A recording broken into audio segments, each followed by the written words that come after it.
from FSBushcraft. So, Cole and I were out last week there when we did the camp out with the shelter and stuff. It went over really good. I had a lot of comments of people who were returning and asking about the Canadian sleep system and, you know, all the different parts to it and that, as there's not a lot of them on YouTube, but the Canadian one. So what I'm going to do is situate it, and I'll turn around and go over the different pieces and then show you how we're going to set it up. Tonight we're just going to sleep just with the Bivy style, no shelter, no nothing, just using the bag itself. So just reposition the camera here and I'll show you all the pieces. Alright friends, we'll be back.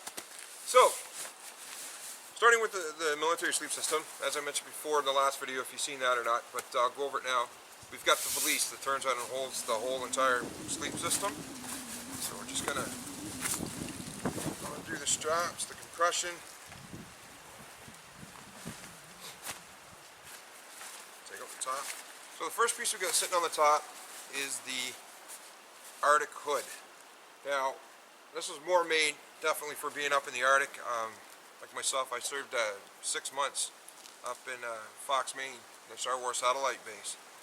124 kilometers roughly southeast of the North Pole. But it works. You got your straps on the bottom of it. You actually turn around and sit, put your arms in, turn down and pop the hood on. It's got a Velcro here, so you can turn on and Velcro it up. Now, when I pull the bag out, and I'll show you what it does, is that when you're in the bivvy as well, in the sleeping bag, you can actually turn it around and there's a spot on it, and I'll show you can cinch it up, so you're laying down, then your head's totally covered, you're off the cold. And then this part here, being with the straps, just keeps it so it's not going to turn around and move around on you. Know, if you're like I am, you're a toss and turner. It wasn't meant to be pretty. Yeah, it wasn't meant to be pretty at all.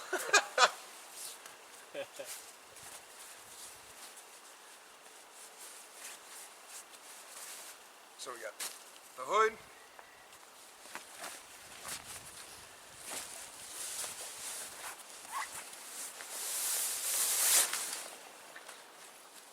Now, as I mentioned before, with the valise, the nice things with these two is they were designed to be that, you know, if you're in a survival situation or if you needed water or whatever, you can actually turn around and use the valise as a water bucket.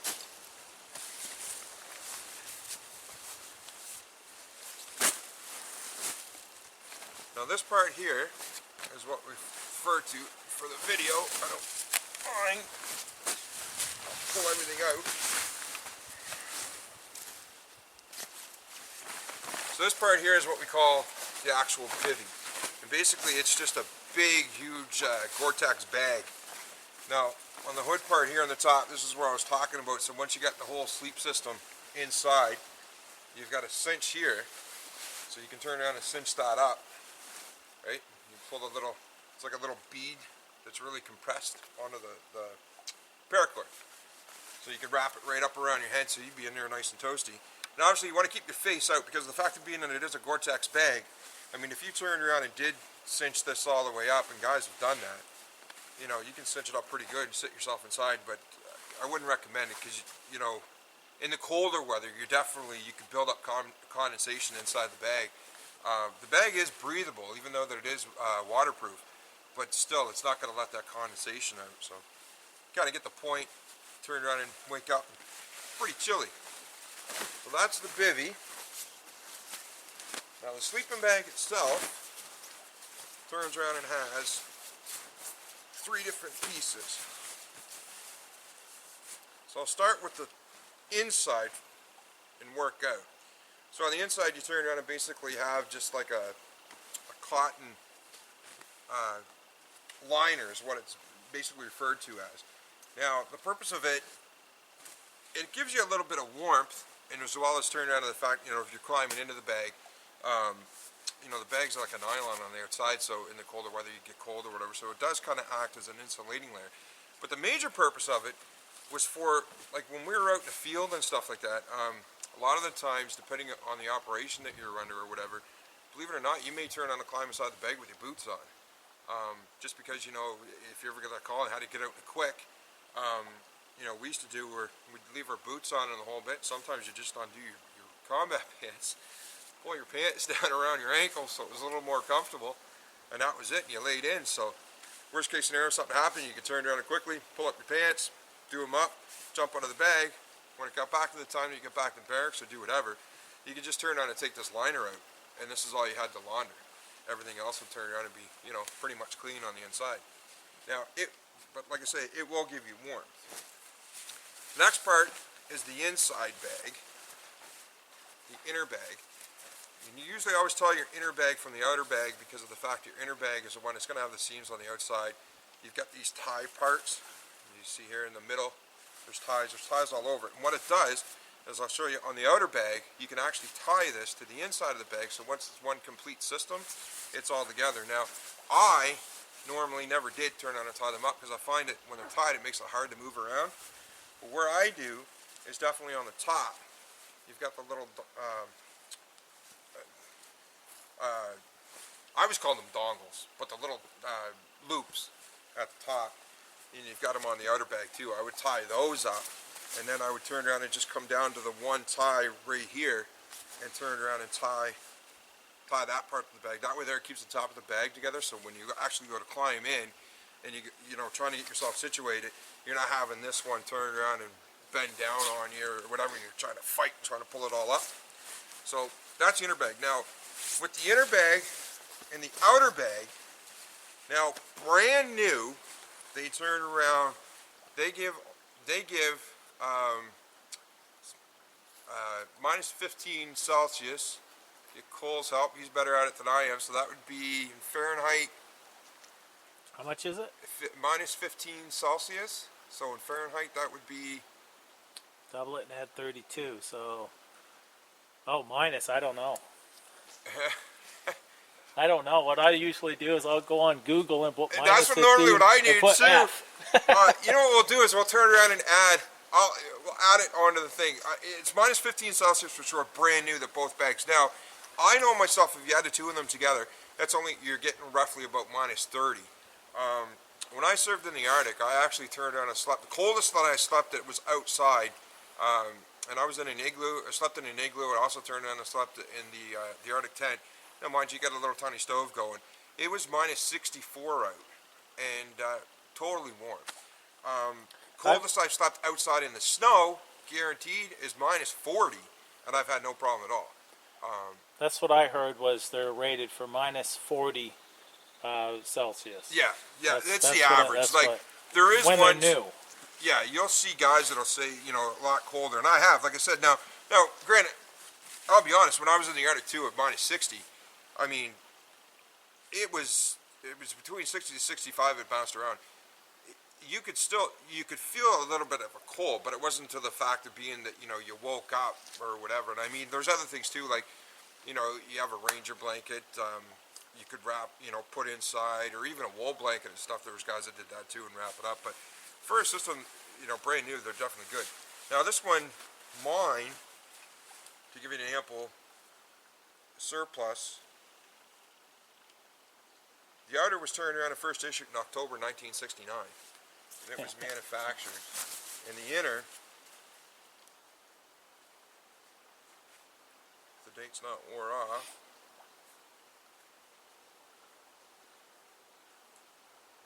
which it looks like it is. Can't even turn around and see it on there. But I would roughly say, from personal experience, I would say they're roughly about the same. So probably say like in around the early to mid 70s. Now, both of these together with the liner, last winter, Cole and I, we turned out and slept out. I mean, it was like, what was it, minus 30 or something like that? Yep. The one night, and I no problem at all, totally toasty warm and everything else. So that's basically it. So you'd fire that inside, the outer.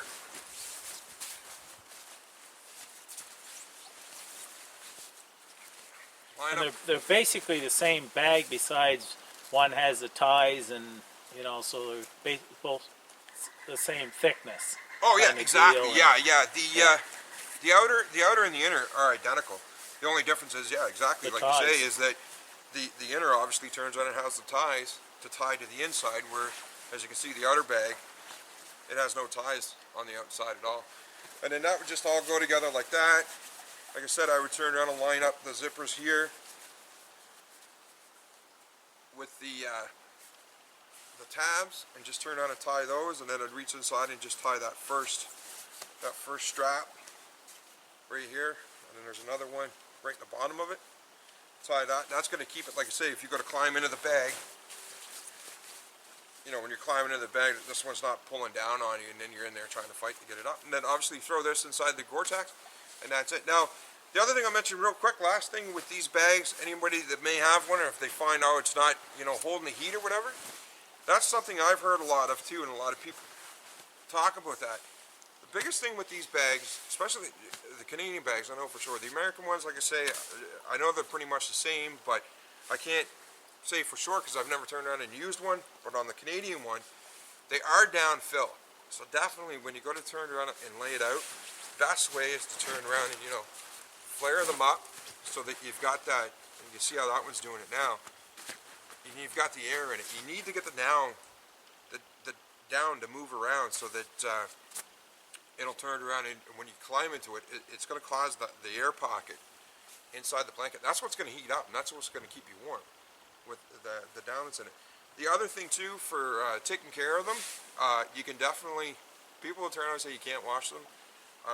You can, but I would definitely, especially if you have one of the newer high efficiency washing machines, you know, it's got the delicate cycle on it. Put it on the delicate cycle, cold water, and a real mild detergent, and put in. You can definitely wash it.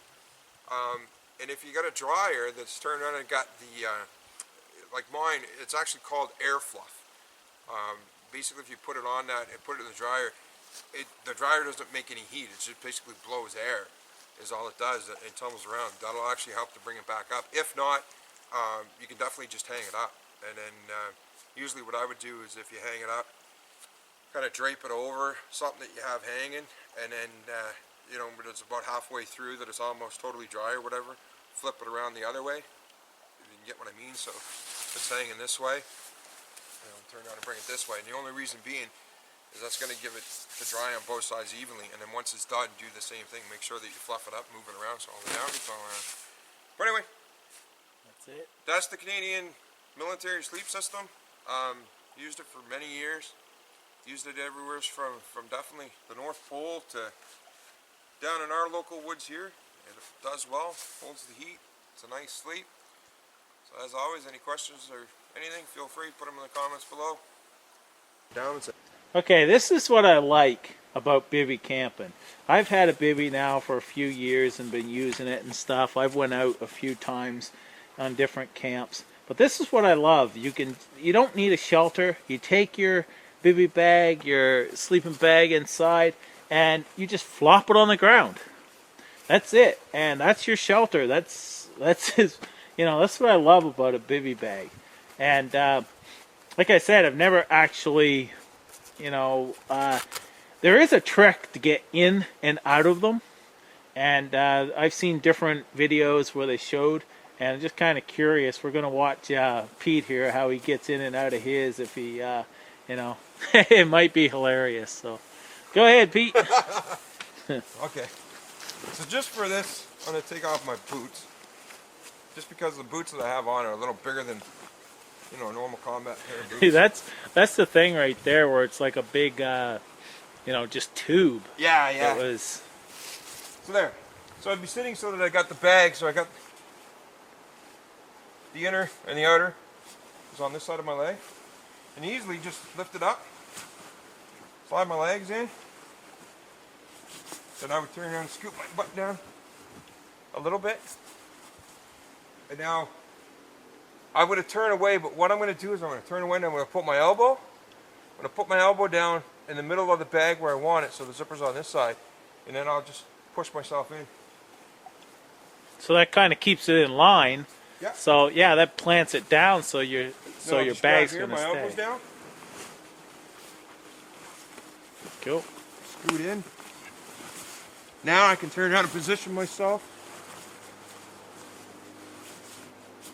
You can't see because the Gore-Tex bag's in the way, but if I pull it down, you can see the bag's right on top of me the way it is, because this one, the zipper goes on the side. And if I turn, there's my elbow, like I said, underneath me the inner. There's the outer. Here's the hood. So, reach over, grab the string. I mean, I'm already in the bag.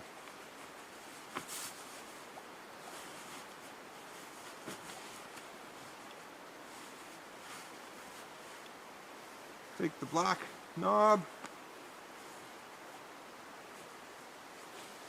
pull it down, and there it is. Now I just turn around and reach down. I mean, once again, you can't see because of the bivy bags in the way. But grab the zipper. The zipper I turn around and got a small little piece of paracord.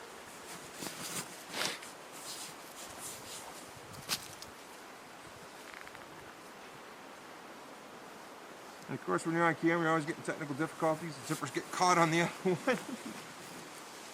There it is. They are very, like, if you had to get out in a hurry, you're not getting out in a hurry. Actually, you can. And there's a trick to that, too, because of the zipper being reinforced. Now I'm in the bag. I can roll and do whatever. I can get comfortable. And I'm almost 6'3" and weigh 265 pounds. So, I mean, I can do whatever, roll over. To get out of it, the trick is to make sure. Now this is not something either that's trained. This is just something that you learn over time.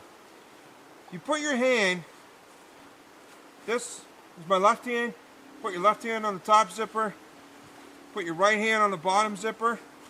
You can actually push, you'll feel it to start to break. Drop your left hand down, you can pull the zipper out.